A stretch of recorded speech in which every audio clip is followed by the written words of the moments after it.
오늘 바람이 좀 이렇게 많이 붑니다. 그래서 왜 그럴까 생각해 봤더니 뉴스를 봤더니 지금 미 동북부에 그 태풍 아이린이라고 하는 아주 태풍이 강탈하고 있는데, 제가 어제 저녁에 뉴스를 봤을 때 오늘 지금 이 시간대에 아주 가장 심한 피해가 있을 거니까 오늘 밤에 다 피신해라, 그런 뉴스를 하는 걸 봤습니다.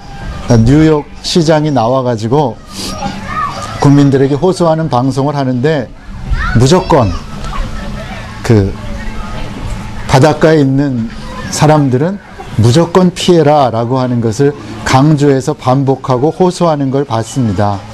피하지 않아서 생기는 어떤 피해에 대해서는 우리가 책임질 수 없다, 그러니까 무조건 피해달라. 근데 안 피하는 사람들이 있었습니다. 그런 사람 어떻게 합니까? 안 피하는 거는 어쩔 수 없습니다. 무조건 피해 주십시오. 내일 오전, 내일 오후 정도에 가장 아주 심한 그 태풍의 영향을 받게 될 것입니다. 그리고 뉴스 보면 막 그냥 비바람이 치고 바람 부는 게 보였습니다.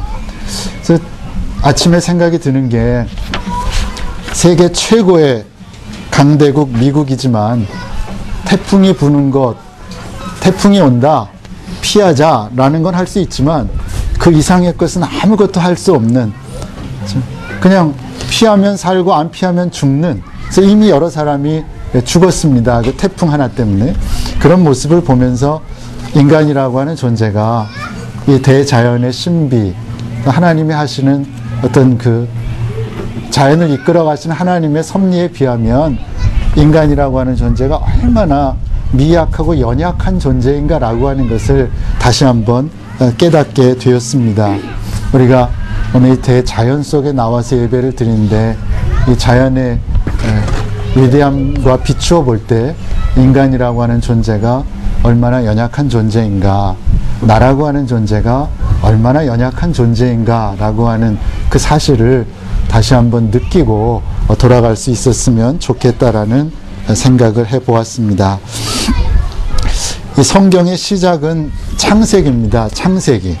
근데 창세기는 말 그대로 창조의 이야기입니다. 그래서 창세기라고 하는 제목에 맞게 창세기 1장을 보면 하나님께서 천지를 창조하신 과정을 자세하게 묘사하고 있습니다. 첫째 날에 빛을 창조하신 것부터 시작해서 여섯째 날에는 인간을 창조하심으로 하나님은 하늘과 땅과 그 가운데 있는 모든 것을 창조하는 창조의 사역을 마치십니다. 근데 오늘 본문은 천지를 창조하신 하나님께서 그 다음에 하신 일이 무엇인가를 우리에게 가르쳐 줍니다. 오늘 2절에 보면 하나님의 지으시던 일이 일곱째 날에 이를 때 마침에 그 지으시던 일이 다음으로 일곱째 날에 안식하시니라 그랬습니다. 하나님께서는 엿새 동안 천지를 창조하시고 일회째 되는 날에는 하나님께서도 쉬셨다라는 겁니다. 하나님도 쉬셨습니다. 그리고 3절에서 그에 대한 부연 설명을 하십니다. 하나님이 일곱째 날을 복주사 거룩하게 하셨으니 이는 하나님이 그 창조하시며 만드시던 모든 일을 마치시고 이날에 안식하였음이더라, 이렇게 말씀하고 있습니다. 이 말씀을 통해서 우리는 안식일, 오늘날로 말하면 우리가 지키는 이 주일이 가지고 있는 중요한 두 가지 의미를 깨닫게 됩니다. 첫째로, 안식일은 거룩하게 구별된 날이라는 것입니다. 하나님이 일곱째 날을 복주사 거룩하게 하셨으니 라고 했습니다. 여기서 거룩하다라는 말의 본래 의미는 따로 떼어놓다라는 말입니다. 따로 떼어놓다, 구별하다라는 뜻입니다. 즉 일곱째 날은 하나님께서 특별히 구별하여 따로 떼어놓은 날이라는 것입니다. 다시 말해서 이날만은 인간을 위한 인간의 날이 아니라 하나님께 속한 하나님의 날이다, 거룩하게 지켜야 하는 날이라는 것입니다. 그런 까닭에 이날에는, 안식일에는, 이 주일에는 세상에 속한 일들을 잠시 접어두고 천지를 창조하시고 인간을 창조하시고 나를 창조하신 하나님을 기억하고 하나님을 찬양하고 하나님을 예배하는 일을 해야 한다는 것입니다. 그것을 출애굽기 20장 8절에서는 안식일을 기억하여 거룩하게 지켜라 라는 말로 표현한 것입니다. 이렇게 안식일은 천지를 창조하시고 인간을 창조하신 하나님을 위해서 따로 떼어놓은 날입니다. 복되고 거룩하게 구별해 놓은 날이다라는 것입니다. 그게 안식일의 첫 번째 의미입니다. 둘째로 안식일은 일로부터 해방되는 날입니다. 쉬는 날입니다. 그 주일은 쉬는 날입니다. 본문에서는 하나님이 그 창조하시며 만드시던 모든 일을 마치시고 이날에 안식하셨다 그렇게 말씀했습니다. 여기서 안식하다라는 말의 의미는 하던 일을 중지한다라는 겁니다. 안식한다는 건 하던 일을 중지한다. 그러니까 안식일은 엿새 동안 하던 일을 중지하고 쉬는 날입니다. 바꿔 말하면 안식일이란 사람들이 일의 노예가 되지 않도록 하나님께서 일로부터 구원하신 날입니다.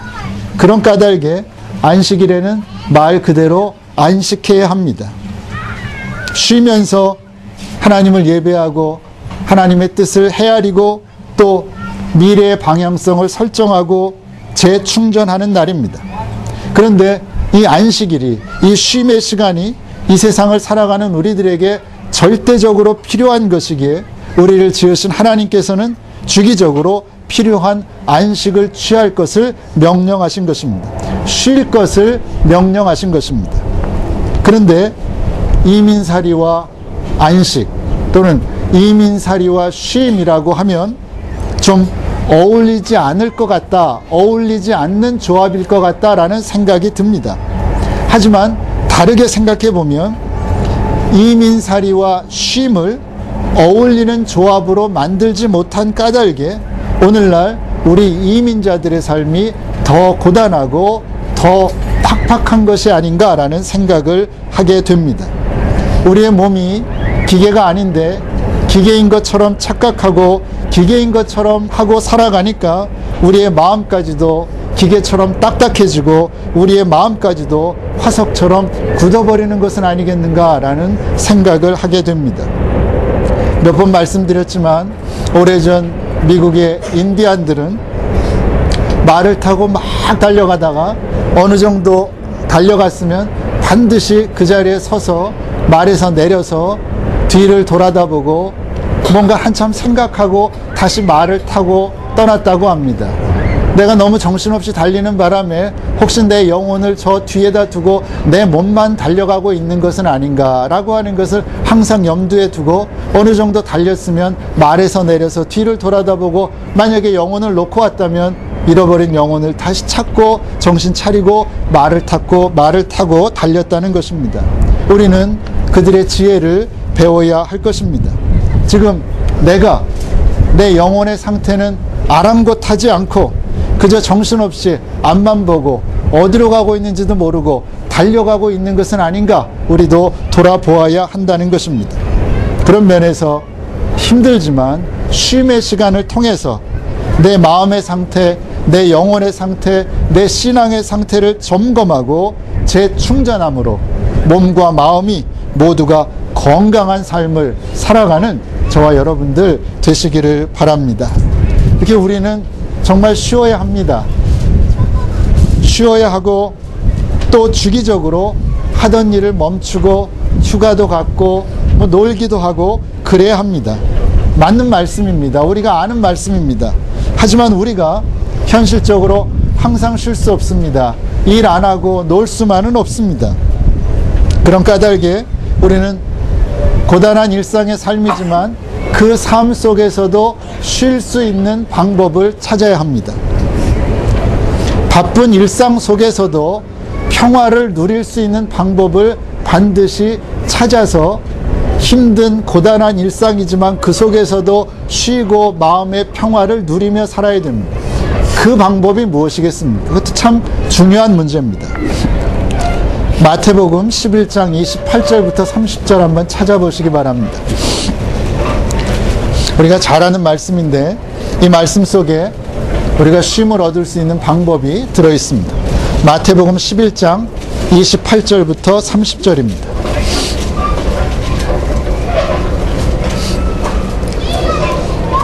마태복음 11장 28절부터 30절까지 우리 찾으셨으면 우리 한 목소리로 함께 봉독하겠습니다. 시작. 수고하고 무거운 짐진 자들아 다 내게로 오라. 내가 너희를 쉬게 하리라. 나는 마음이 온유하고 겸손하니 나의 멍에를 메고 내게 배우라. 그러면 너희 마음이 쉼을 얻으리니 이는 내 멍에는 쉽고 내 짐은 가벼움이라 하시니라. 아멘. 자, 어떻게 하면 바쁘고 힘든 그런 일상의 삶 속에서 우리가 쉼을 누리며 살 수 있습니까? 답은 주님의 멍에를 매는 것입니다. 주님의 멍에입니다. 그렇게만 하면 고단한 일상이지만 그 속에서도 쉼을 얻을 수 있다고 주님께서 약속하셨습니다. 주님의 멍에, 그것만 기억하시면 됩니다. 삶 속에서 주님의 멍에를 매면 됩니다. 그러면 주님의 멍에가 무엇입니까? 주님의 멍에는 사랑의 멍에입니다. 주님의 멍에는 사랑의 멍에입니다. 주님의 멍에는 사랑으로 지는 짐입니다. 물론 멍에는 그 자체로 부담입니다. 짐은 그 자체로 무게를 지닙니다.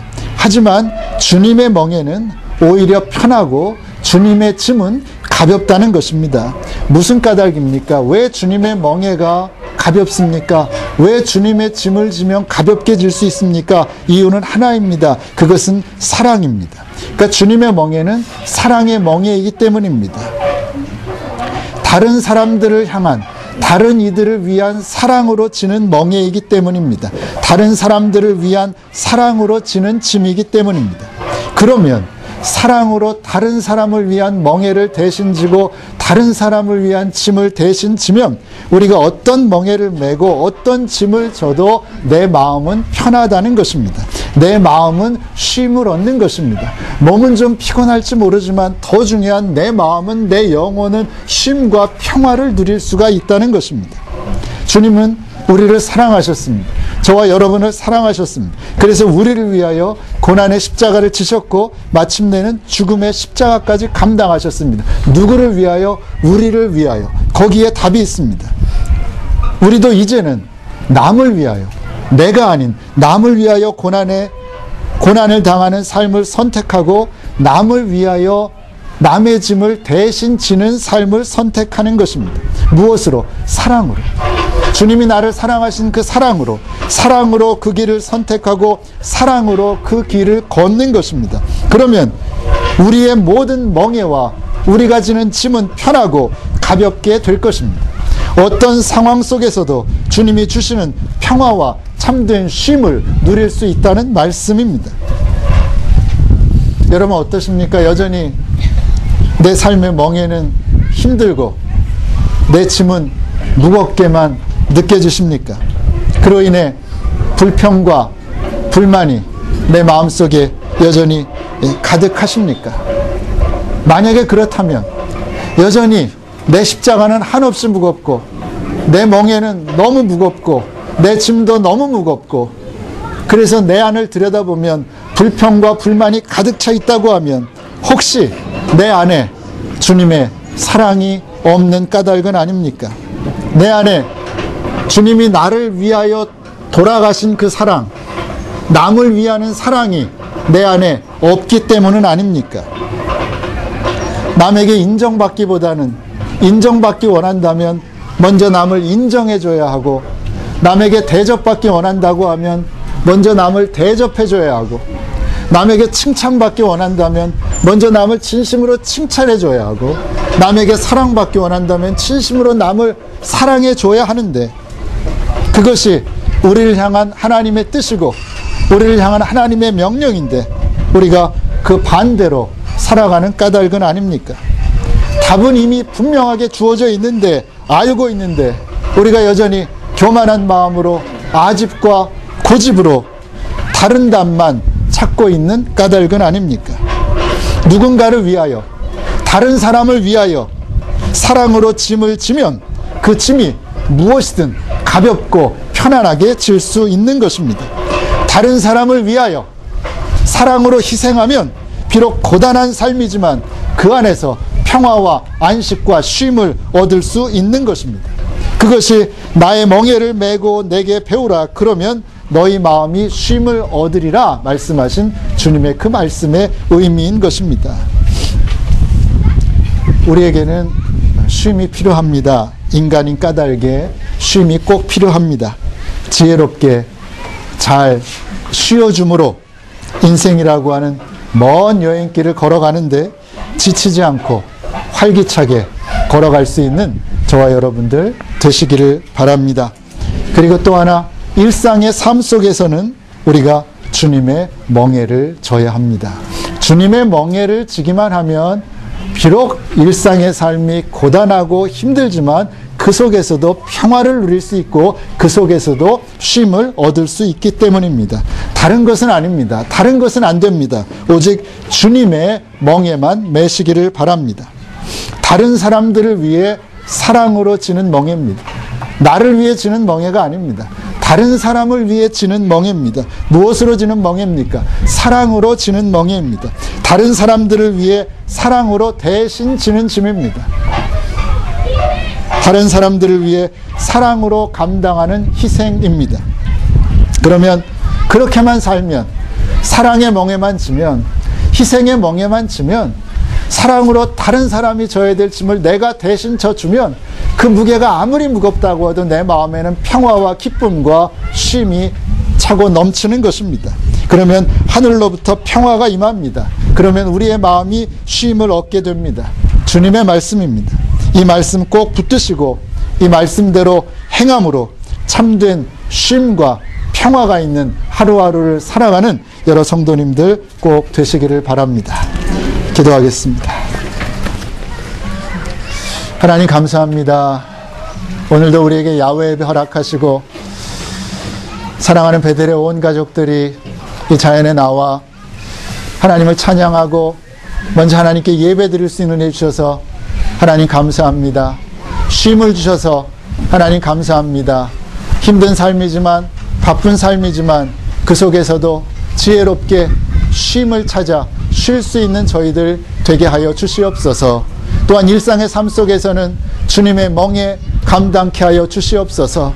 주님처럼 사랑으로 사랑의 멍에를 지고 사랑의 짐을 지고 사랑으로 희생함으로 비록 어쩔 수 없이 고단한 일상을 살아가지만 그 속에서도 하늘로부터 내리는 평화와 하늘로부터 내리는 안식과 하늘로부터 내리는 쉼을 누리며 살아갈 수 있는 저희들 되기를 원합니다. 하나님, 우리 안에 주님의 마음을 주시고 주님의 사랑을 주시고 주님의 사랑으로 이제부터는 다른 이들을 위한 멍에, 다른 이들을 위한 짐, 다른 이들을 위해 희생하는 그 삶, 주님이 가셨던 그 길, 주님이 사셨던 그 삶을 살아내는 저희들 되게 하여 주시옵소서.